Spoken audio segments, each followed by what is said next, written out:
Assalamualaikum warahmatullahi wabarakatuh. Alhamdulillahi rabbil alamin.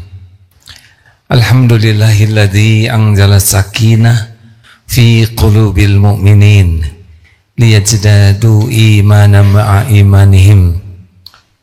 Allahumma salli ala sayyidina Muhammad wa ala alihi wa ashabihi ajma'in. Duhai Allah yang maha menatap, berkahi majlis ini. Ya Allah, kuatkan iman kami, bersihkan hati kami, muliakan akhlak kami, karuniakan kekhusyuan dalam ibadah kami, karuniakan keikhlasan dalam amal soleh kami. Ya Allah, istiqomahkan kami, jadikan akhir hayat kami husnul khotimah.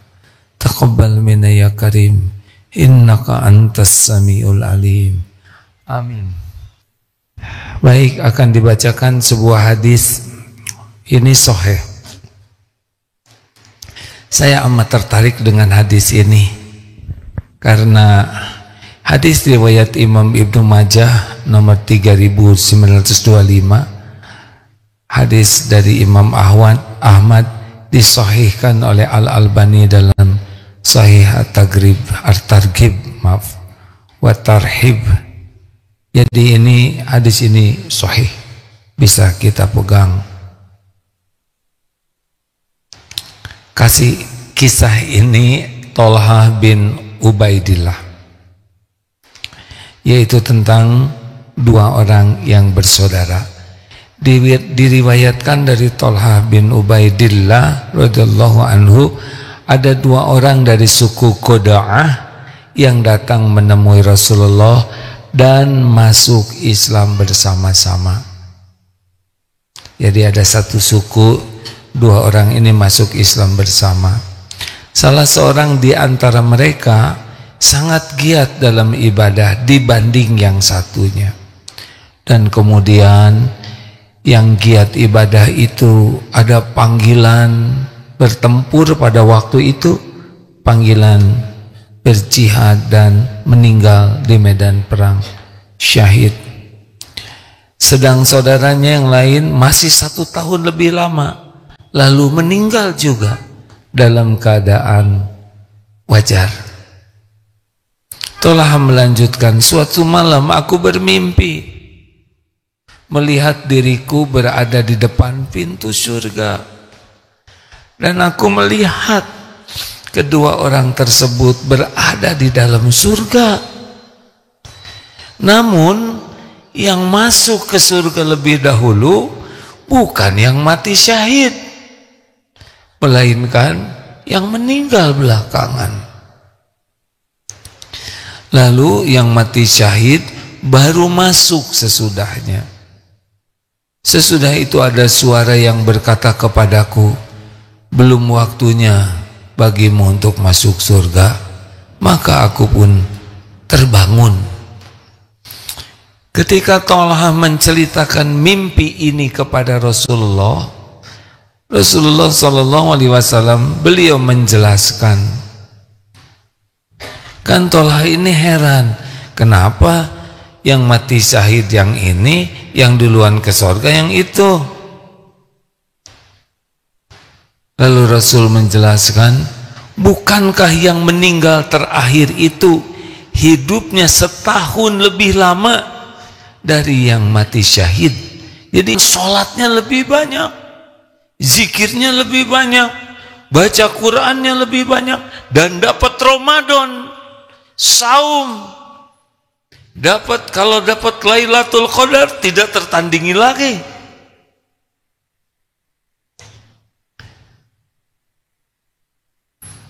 Luar biasa. Maka jangan meremehkan orang yang tua, karena boleh jadi walaupun tidak sehebat saudara-saudara yang muda ibadahnya, tapi sudah lebih lama. Masanya kalau lihat santri masa keemasan, jangan main-main itu. Itu santri sepuh, sansep, sudah lebih lama. Adik-adik sama aku juga ya. Saya sudah 64 sekarang. Kemarin 63 saya udah mau udahan ya. Tapi mendengar hadis ini jadi lebih semangat ini. Gak apa-apalah, umur diberi oleh Allah lebih, tapi bisa kuat ibadah. Karena ternyata surganya juga bisa lebih tinggi. Yang tua-tua jangan meremehkan yang muda nih. Karena yang muda dosanya lebih sedikit, benar? Tapi ada yang nyeletuk sedikit juga paten katanya. Tidak boleh, suudon.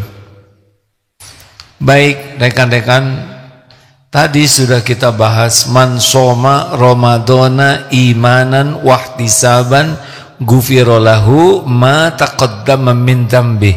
Barang siapa yang saum di bulan Ramadan penuh dengan keimanan, artinya yakin saum ini perintah Allah, yakin dalam saum Ramadan ini banyak janji Allah yang berlimpah-limpah, baik pahala maupun ampunan. Kita percaya itu. Jadi menjalankan Ramadan ini bukan rutin, bukan kebiasaan, bukan ikut-ikutan, tapi sadar ini jamuan istimewa dari Allah. Nah itu syaratnya. Dan yang kedua, tidaklah melakukan saum juga sholat kecuali benar-benar, ya Allah saya lakukan ini semoga engkau ridho, saya berharap pahala darimu.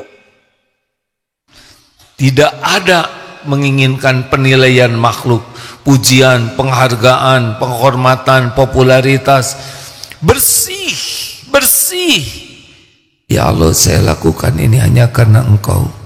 Wahai yang maha menyaksikan, wahai yang maha menatap, wahai yang maha mengetahui apapun yang hamba lakukan, saya lakukan saum ini karena engkau. Saya baca Quran karena engkau. Saya bersedekah karena engkau ya Allah. Saya muliakan keluarga saya karena engkau. Saya berbakti kepada orang tua karena engkau. Saya belajar karena engkau ya Allah. Saya silaturahim karena engkau. Kalau semuanya benar-benar niatnya ihtisaban hanya mencari pahala dari Allah, habis itu dosa yang lalu. Itu sudah dibahas tadi. Sekarang bahasannya beda lagi. Apa yang penting dari Ramadan ini? Di antara pentingnya nambah amal. Coba kalau ember bocor, kita bisa sibuk mengisi air, tapi tidak efektif kalau bocornya dibiarkan. Ini Ramadan pahalanya luar biasa, tapi Ramadan ini tidak akan begitu efektif kalau bocornya kita biarkan. Kali ini kita akan membahas pembocor pahala yang sangat efektif, yaitu lisan. Pernah dengar muflis? Orang yang bangkrut. Orang yang bangkrut itu orang yang beribadah, berbuat amal, tetapi dia juga rajin menyakiti orang lain. Tidak selesai urusannya di dunia, di akhirat ditimbang adil. Setiap kali kita menyakiti, pahala kita diberikan kepada yang kita sakiti. Ini bukan masalah pindah-pindahan pahala, ini masalah balasan dari perbuatannya. Habis pahala, saum kasihin, umroh berikan, sedekah berikan, sholat yang kurang khusyuk itu juga lumayan ada pahalanya, kasihin. Habis pahala, yang disakiti masih banyak. Apa yang terjadi? Dosa orang yang disakiti dipikul oleh kita. Jadi ada kemungkinan yang tidak berzina memikul dosa zina. Kalau dia menyakiti orang yang pernah berzina, dia tidak pernah maling, bisa jadi dia mikul dosa maling. Karena dia menyakiti orang yang pernah maling, dosanya ada, tapi karena kita zolim maka dibayarkan. Jadilah muflis, orang yang bangkrut. Salah satu yang paling efektif adalah lisan ini di dalam merusak amal. Maka Ramadan ini harusnya mulai malam ini saum mulutnya ya. Kalau saum Ramadannya besok, jangan mentang-mentang besok mulai Ramadan sekarang ngomong seenaknya. Nah besok saya mau saum. Saum dari apa? Dalilnya apa? Bagaimana? Man kana yu'minu billah wal yaumil akhir falyaqul khairan aw liyasmut.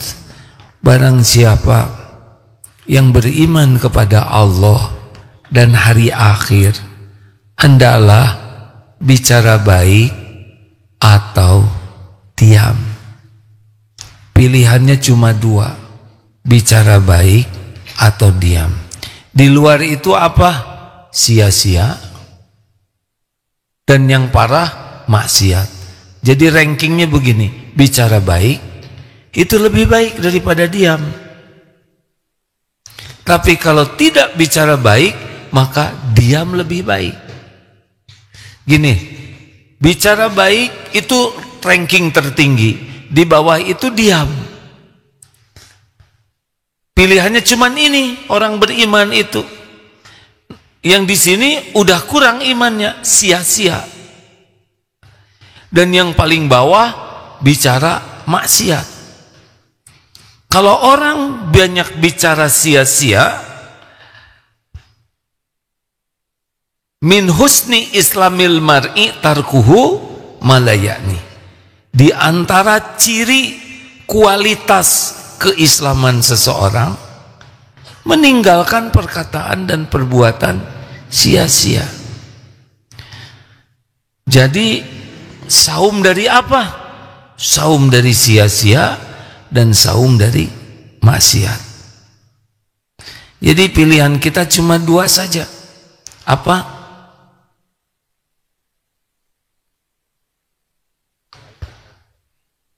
Tawadu semuanya. Bicara baik. Nah, bicara baik itu apa? Satu, zikrullah. Dua, amar ma'ruf nahi mungkar. Ngajak orang kepada kebaikan, ngajak orang jadi baik, dan mencegah orang dari perbuatan mungkar. Ini dari tadi bicara terus. Ini lagi ngajak zikir dan amar ma'ruf nahi mungkar. Ini insya Allah lebih baik daripada saya duduk di sini 1 jam diam. Masalah karena merugikan saudara.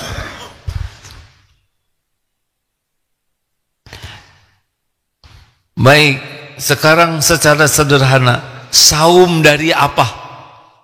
Satu, stop celetak celetuk.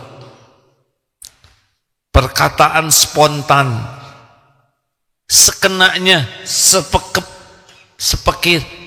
sekepikirnya. Hati-hati hadirin. Iman seseorang bisa nampak dari perkataan orang tersebut. Sekali kita ngobrol, bicara, udah terukur nih tingkat keimanannya. Kalau orang yang imannya tinggi, yakin setiap perkataan didengar oleh Allah, yakin ya ma yalfidu min qaulin illa ladaihi raqibun atid, Yakin ada malaikat pengawas yang mencatat. Orang yang beriman kepada Allah, dia sadar bahwa setiap perkataannya didengar, dicatat, dan dihisab. Maka makin kuat iman, hakul yakin, makin hati-hati dalam bicara. Sangat hati-hati. Tidak akan sembarang bicara. Dan orang yang kuat iman tahu bahwa bicara itu adalah amal soleh, sehingga niatnya benar, mencari keriduan Allah yang dikatakan benar. Perkara orang bisa paham atau tidak, itu urusan Allah. Perkara orang nurut atau tidak, hidayah dan taufik urusan Allah. Makanya suami yang kuat iman tidak akan marah-marah kepada istrinya, tapi tetap berkata baik atau diam, karena yakin yang mengubah istrinya bukan perkataannya, tapi Allah Subhanahu wa ta'ala. Berkata ini adalah amal soleh. Bisa dipahami hadirin? Jadi kita tidak perlu muter-muter, bersilat lidah, mengungkit-ngungkit, memilih kata-kata yang menyakitkan. Untuk apa? Kepentingan kita bicara adalah perkataan kita diterima oleh Allah, disukai, selesai. Dikagumi jamaahnya. Untuk apa? Untuk apa dikagumi jamaah? Yang penting setiap perkataan oleh Allah yang maha mendengar diterima, selesai. Tidak bisa, maaf ya, ini takdir saat ini saya bagian bicara, saya tidak bisa sama sekali mengubah hati jamaah. Tahu juga tidak hatinya di mana, seperti apa, dan bagaimana membulak-balik hati, tidak tahu. Bagaimana mengubah pikiran saudara, saya tidak tahu pikirannya. Tugas saya cuma 3. 1, meluruskan niat, semoga ceramah ini diterima Allah. Yang kedua, sekuat tenaga berkatanya benar sehingga Allah ridho. Dan yang ketiga, sekuat tenaga saya mengamalkan juga yang disampaikan ini. Paling plus bonus yang keempat, minta tolong kepada Allah supaya manfaat buat saudara-saudara.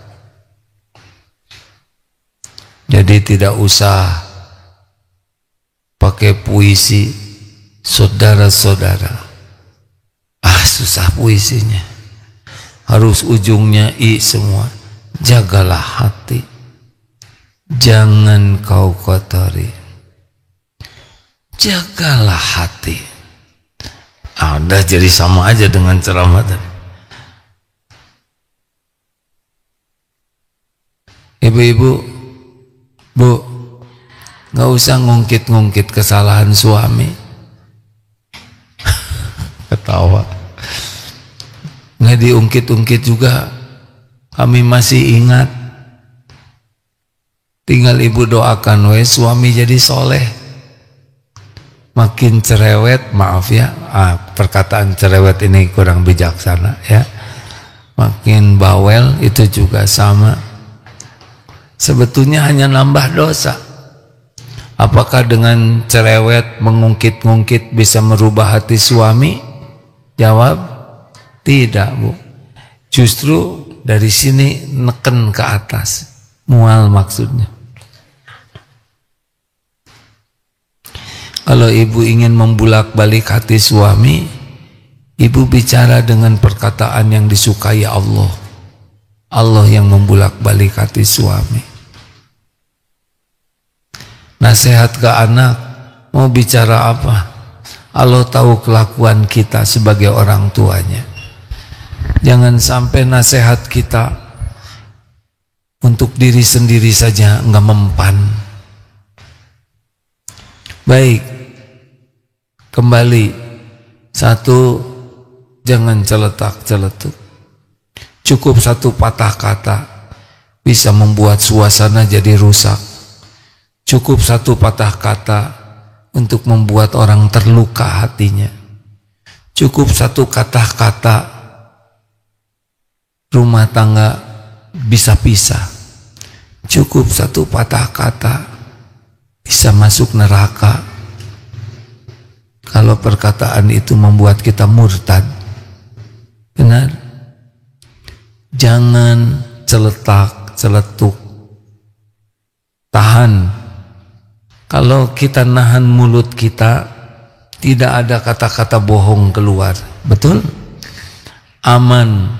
Kalau kita tahan lisan kita, tidak ada orang terluka. Kita tidak harus tanggung jawab dengan kata-kata yang belum keluar. Betul? Tidak ada orang yang tersakiti. Kita tidak usah memikul beban gara-gara kata kalau kata itu belum keluar. Maka tidak aman, banyak bicara, sangat tidak aman. Yang aman itu jaga lisan. Jangan bicara hanya karena ingin bicara. Bicaralah sesudah yakin, kata kuncinya ya, yakin. Bicaralah sesudah yakin niatnya benar, yang disampaikannya benar, yakin dampaknya, manfaatnya baik. Kalau belum yakin, diam. 2, jangan banyak komentar. Jangan segala dikomentari. Orang kurang iman lihat sesuatu bunyi mulutnya, mendengar sesuatu bunyi lagi mulutnya, merasakan sesuatu bunyi, ini dingin, gak ada yang nanya, semuanya juga merasakan. Jangan segala dikomentari. Ada yang lewat, itu teh berapa kuintal, mau ngapain? Mikirin berat badan orang, celananya nomor, mau ngapain ukuran celana dihitung. Ada yang ngomel, bunyi terus mulutnya tuh. Ciri orang kurang iman, bunyi. Setiap patah kata bisa jadi musibah. Stop, jangan mudah berkomentar. Kalau celetak-celetuk, pet bun, pendek buntet, sakit hati. Itu hidung atau kutil, sakit hati. Jangan banyak komentar. Setuju? Baca ini, lihat itu, dengar ini, merasakan itu. Kalau tidak penting, gak usah dikomentari. Orang berkomentar, jangan ikut komentar. Kalau tidak ada manfaatnya. 3, jangan banyak bertanya. Kalau tidak yakin manfaat, gak usah tahu. Mau apa segala tahu, mau apa segala ditanya. Pak, Bapak sudah meninggalkan dunia hitam ya. Maksudnya udah beruban. Atau yang lain tuh nyangkanya ahli maksiat.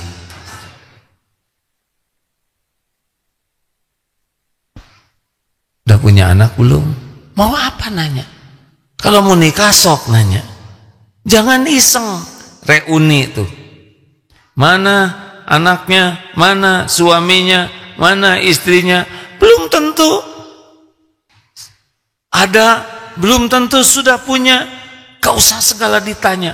Termasuk ada telepon, lagi duduk begini, ada telepon temennya bunyi, gimana? Dia sibuk nelpon, beres nelpon, ada apa? Apaan? Ikut campur. Mendingan tidak tahu. Orang urusan orang yang nggak apa-apa. Kalau kita bekal tahu, orang itu akan ngasih tahu. Nggak usah ditanya, ada apa? Gajinya berapa? Mobil udah lunas belum? Kamu umur berapa kau ngariut seperti ini? Seperti dorok-dorok direndam. Oh, komplikasi itu. Jangan serba ingin tahu. Jangan nyari-nyari tahu yang tidak perlu tahu. Beban bagi kita banyak tahu kalau tidak manfaat. Benar? Teman punya hutang, atau teman bawa tas nyicil, tiap lihat beliau yang kebayang cicilan, mending nggak tahu,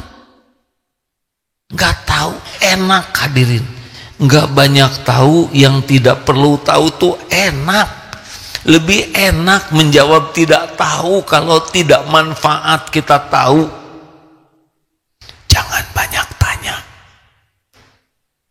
Termasuk lagi saum Senin Kemis, Bu, saum enggak? Diam. Kasihan yang ditanya. Kalau diam aja sombong, ngejawab tidak bohong, ngejawab iya jadi ria. Iya, sebetulnya bukan saum Senin Kemis sih, saum Daud. Saya kan sudah 5 tahun saum Daud terus menerus, dan saum Daud itu kan pasangannya dengan tahajud. Jadi saya tuh nggak mungkin malam tidak tahajud. Dan orang yang saum Daud itu ciri khasnya adalah tiap pagi sedekah. Nah, saya nggak mungkin nggak sedekah, habis pahalanya 2 tahun gara-gara maneh segala ditanya. Cicing. Jangan banyak cerita, diam. Walau kita tahu, walau kita paham, kalau nggak ada orang mau ngapain segala cerita. Horor tahu, bicara sendiri tuh. Juga kalau ada orang dan orang tidak perlu tahu, nggak usah diceritakan. Yang sudah umroh, udah diam. Jangan tiap lihat sajadah, ini Ka'bah nggak kayak gini yang aslinya. Saya kan udah ke sana. Siapa yang nanya? Ibu udah ke Mekah? Alhamdulillah baru ke Mekah. Bagus Bu, saya udah 5 kali. Siapa yang nanya? 5-5-nya juga belum tentu diterima. Diam. Kalau orang itu suka ke kita, kita nggak usah banyak cerita, dia udah suka. Kalau orang itu tidak suka ke kita, kita cerita juga makin enak dia tuh. Gak ada gunanya. Cicing. Apalagi kalau cerita diri. Kalau orang sudah cerita diri, itu mesti pakai bumbu bohong. Kalau sudah saya, anak saya, keluarga saya, orang tua saya, pendidikan saya, usaha saya, pekerjaan saya, prestasi saya, kalau udah ngomong saya, itu dekat sekali dengan dusta. Ada dustanya. Karena biasanya kalau kita cerita, ingin orang kagum ke kita. Nah, dibumbuin supaya tambah kagum. Bahaya udah cerita saya itu. Bahaya sekali. Hampir dapat dipastikan ada bohongnya. Karena kita memerlukan pengakuan orang. Di-upgrade. Kecuali berat badan ya, yang jarang di-upgrade. Jangan segala diperdebatkan. Jangan celetak-celetuk. Jangan banyak komentar. Jangan segala ditanyakan. Jangan segala diceritakan. Udah, gak penting-penting amat. Penting mah diam. Kalau bicara tidak yakin manfaat. Tidak semua cerita kita itu membuat orang. Kita biasanya kalau cerita kita tuh rasanya orang bakal kagum. Yang asli tuh enek orang tuh Pak. Misal kita cerita tentang kekayaan. Coba, saudara tertarik nggak kalau sebetulnya saya itu punya kekayaan yang banyak. punya rumah di sana, punya aset di situ. Sudah tertarik nggak? Tertarik karena mau dibagikan, ya kan? Nah, saya akan kasihkan. Oh, itu menarik. Kalau dia cuma cerita penghasilan dia, rumah dia, dan nggak ada kaitan, kita nggak kepeceretan, ya nggak ada untungnya kita capek-capek ngedengerin dia.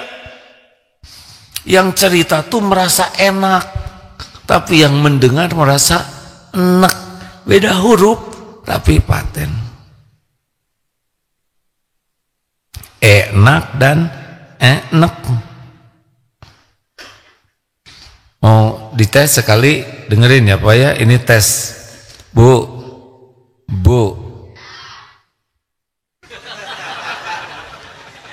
mumpung belum Ramadan gitu.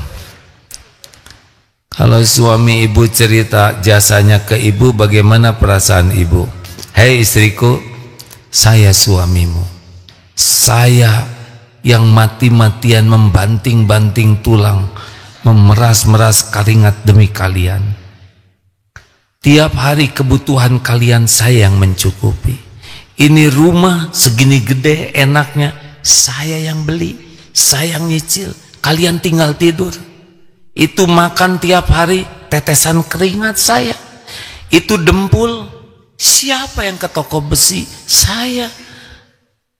Kalian jalan-jalan ke sana sini, kendaraan saya yang nyicil, bensin saya yang ngisi. Bagaimana Bu?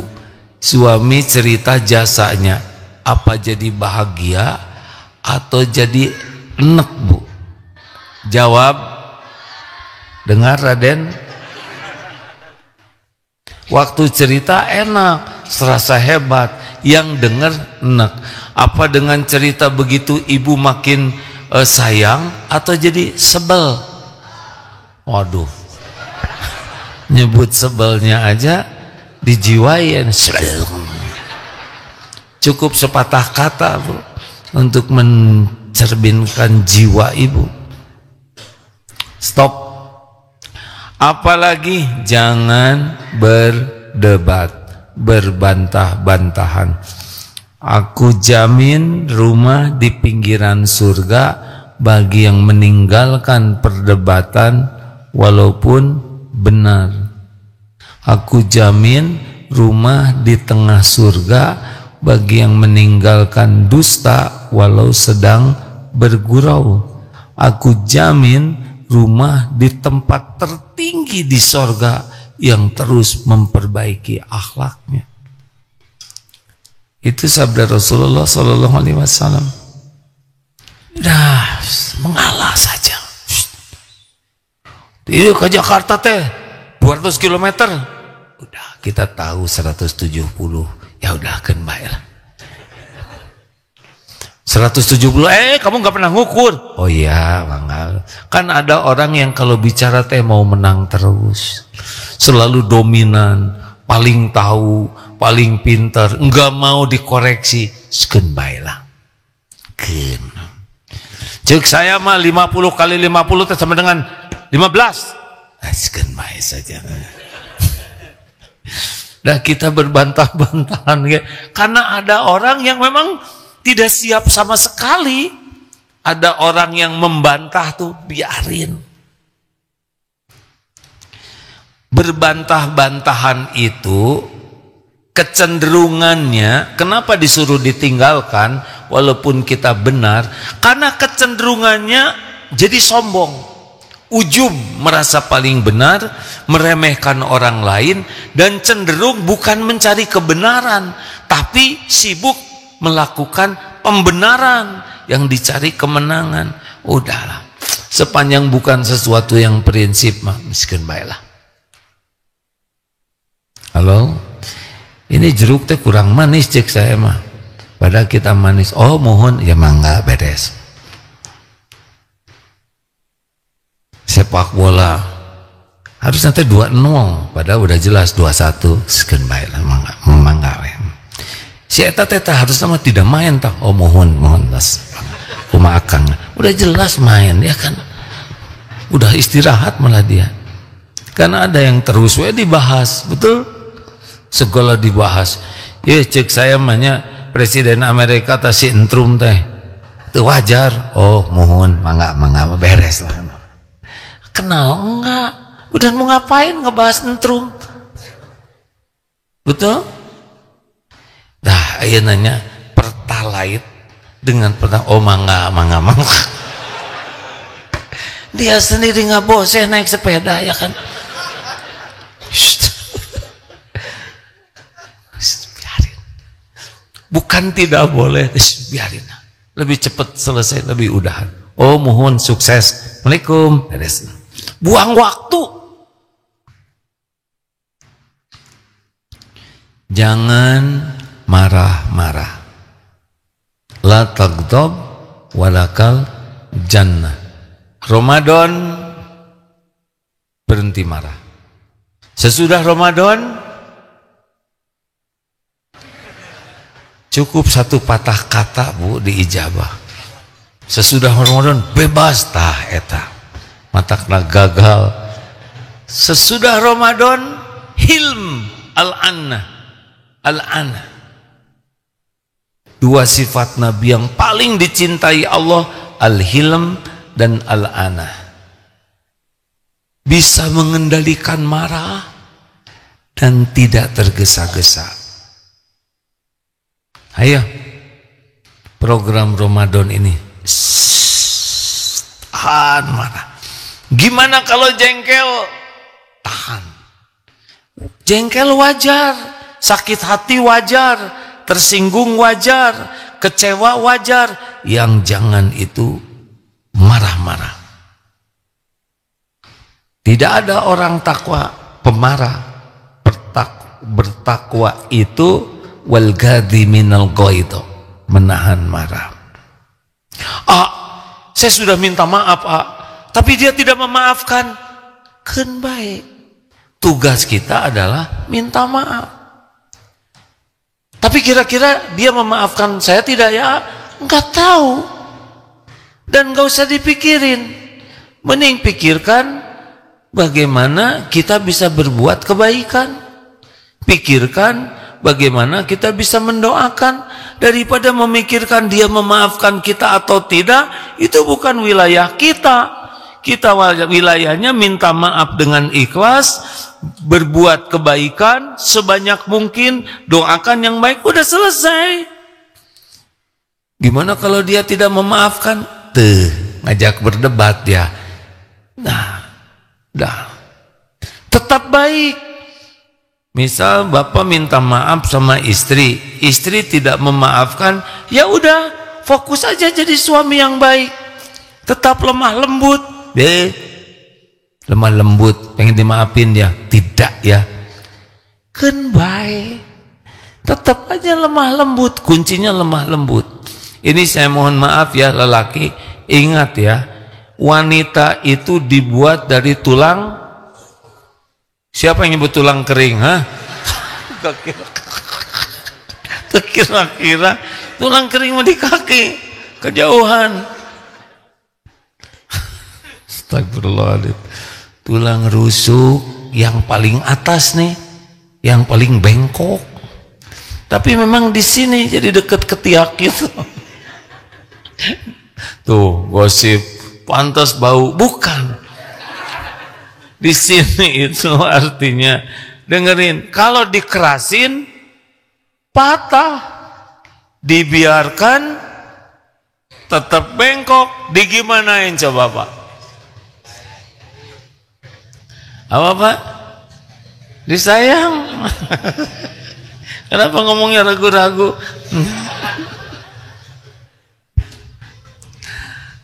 Caranya mah disabarin dan lemah lembut. Itu memang tetap bengkok, tapi dengan lemah lembut, lembut hatinya. Dan siap-siap satu saat bengkok lagi. Tenang ya. Enggak, bukan sesuatu yang masalah besar, enggak ada, memang begitu sunatullahnya. Makanya enggak adalah bertengkar. Hei lelaki, jangan galak-galak, biasa aja. senyum aja. Senyum-senyum, ada maunya. Ya, memang mau senyum gitu. Tenang weh, tenang.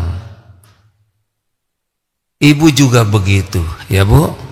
Seneng gak dengernya barusan kalau Ibu Judas disenyumin? Kami juga sama, Bu. Ibumu dimarah-marah suami mau tidak? Jawab, mau tidak? Persis itu yang kami harapkan. Kami ini sudah letih menghadapi kehidupan yang keras ini. Kami rindu kesejukan, bukan smackdown. Jauhi marah-marah. Jangan mau bertengkar, mengalah saja. Siapa yang sadar mengalah. Tujuan mengalah apa? Bukan membenarkan yang salah. Mengalah ini tujuannya meredakan kemarahan. Jadi goalnya kita diam itu supaya reda marah. Kalau marah sudah reda, baru bicara baik-baik. Kalau masih tensinya tinggi, udah jangan. Jangan terlalu banyak bergurau, mengeraskan hati. Jangan mengejek.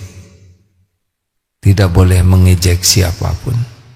Orang beriman, ya ayyuhalladzina amanu la yaskhar qaumun min qaumin asa ayyakunu khairum minhum. Al-Hujurat ayat 11. Jangan saling mengejek, karena boleh jadi yang diejek lebih baik dari yang mengejeknya. Wanita jangan suka mencela, menjelek-jelekan wanita lain, karena boleh jadi yang diejek lebih baik. Wala talmiju anfusakum, jangan saling mencela. Wala tanabaju bil alqab, jangan panggil memanggil dengan gelaran buruk. Tidak boleh. Nyet, nggak boleh. Dan ini bukan monyet, tapi ayam penyet, nggak sama aja. Yang dengarnya tersinggung. Jangan akdzabul hadis, sedusta-dusta perkataan adalah suudzon. Berburuk sangka itu akdzabul hadis, sedusta-dusta perkataan. Jangan cari-cari kejelekan, kesalahan, kekurangan orang lain, kecuali yang berhak untuk menegakkan keadilan. Jangan bergibah. Ayyuhibbu ahadukum ayyakula lahma akhihi maitan fakarihtumu. Sukakah engkau memakan daging mayat saudaramu yang sudah mati? Gibah itu mengatakan sesuatu tentang saudara kita yang kalau dia tahu dia tidak rela, tidak suka. Itu gibah. Dosanya seperti memakan bangkai saudara kita. Haram.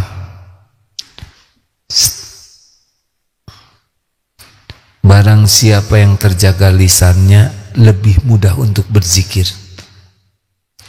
Mudahnya zikir itu dari diam. Sulit berzikir bagi yang orang celetak-celetuk terus banyak sia-sia.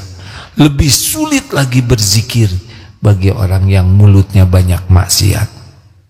Kita ingin Ramadan ini menikmati zikir, maka saum lisan ini.